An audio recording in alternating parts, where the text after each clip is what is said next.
The picture you see in front of you is the picture of a bigoted bitch by the name of Kimberly Morin. She writes for a bigoted column or blog called the Federalist papers. All right, the reason that I say that this bitch is bigoted is because she, like 10 other blogs that are on the internet, and there's a lot more than 10, and when I get done with this, I'm going to give you the name of the 10. They are pushing this bullshit about Colin Kaepernick not being or shouldn't be able to stand up, or in this case kneel, to protest injustice. Now, she wrote a column for the Federalist papers, and I'm going to read you what she wrote.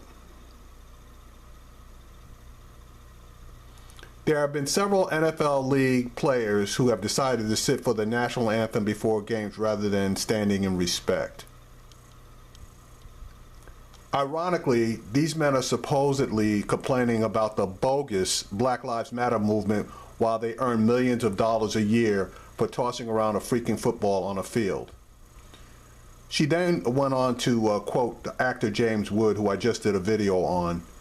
James Wood was asked how he felt about it, and his response was pretty brutal. I'll boycott the NFL. They can do what they want. They can say whatever they think. I respect their constitutional right to do it. I hope they respect my constitutional right to never watch the NFL again. I will never watch the NFL again, Woods told TMZ Sport when asked about his disdain for the league following San Francisco 49ers quarterback Colin Kaepernick's national anthem protest. As Woods says, it's perfectly within their right to protest, just like it's perfectly within his right to boycott.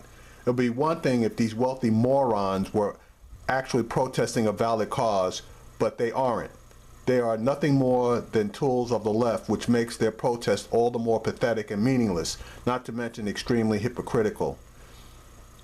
Yeah, okay, Mr. Woods, and because you are a rich actor, producer, etc., aren't you doing the same thing by using your fame and platform to rail against these people? So if there's anybody that's being hypocritical, it's you. But okay, let me continue with what she wrote. She also posted a bunch of James Woods' tweets,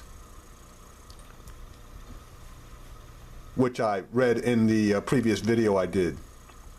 She went on to write, Woods isn't the only one who feels this way. Many people are disgusted with some of these NFL teams with players like Kaepernick. He isn't the only wealthy ignoramus who has done that. Athletes getting paid millions of dollars to provide entertainment to the masses on a weekly basis should keep their political protestations outside of the game on their own time. Okay, now just so that you know, this bitch's politics are right, and I do mean extreme right.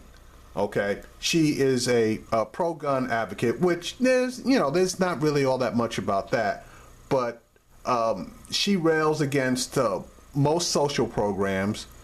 Okay, she's pulling, and there's nothing wrong with it. She's pulling for all Republicans. She's a major Trump supporter, and she's pushing this crap out there. Now, let me say this. There are a lot of these things that are pushing far right, not even far right, white supremacist attitudes as far as Colin Kaepernick is concerned. And here are the names of 10 of them. Breitbart, which you all know, that's white supremacist launching pad. Her blog, which is the Federalist Papers Project. Obviously, Fox News is up in there. You have Newsmax, TMZ, which makes videos all the time, shooting down any type of a prominent black person anytime they can get their hands on anything that they consider to be dirt. You have something called Fresh News USA, American Outlook, Twitchy, Breaking Christian News. Now, what does a protest have to do with Christian news? And last, Rumor Bus. Now, the white supremacists are coming out of the woodworks. And it's so bad that we even have Olympic hockey coaches, in particular John Tortorella, who has threatened his players that he will bench them if they sit during the playing of the national anthem. This crap is getting out of hand. And I think it's high time that we start calling all of these people out, for their bigoted attitudes.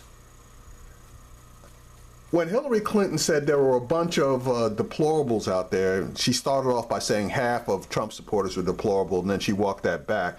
In my opinion, she's not too far off from being correct. I took a look at a bunch of these sites, and after they ran the news stories, and all of them basically copy from each other, so there's one basic narrative. A couple of them throw in that James Wood called Colin Kaepernick a piece of shit. That in itself is not true. That was just some of these guys embellishing, if you want to use that terminology. But the majority of them, as I indicated, are basically pushing the same narratives. And if we don't do something about this, don't at least call them out. They have the right to say whatever they want to say. I'm not going to dispute that. But then we have the right to say what we need to say as far as calling them deplorables, because they absolutely are. These people have no respect for the Constitution that they claim to be protecting. And I'm just not going to go along with this. But this particular broad, with her name calling, really struck a nerve with me, and that's why I went in to take a look and see how many more blogs are out there. And there are a ton. There are a ton. Now, there are a lot of people that are commenting that, yeah, they're going to stop watching the NFL. Yeah, like I really believe that. But at the same time, on some of these blogs, you have people that have pushed back against them. And in my mind, we got a serious problem here. And that problem is being exacerbated by Donald Trump with his bullshit political correctness mantra, which is just giving license to these white supremacist groups to come out of the woodwork into the light, feeling that they have cover because of the rhetoric that Donald Trump is pushing.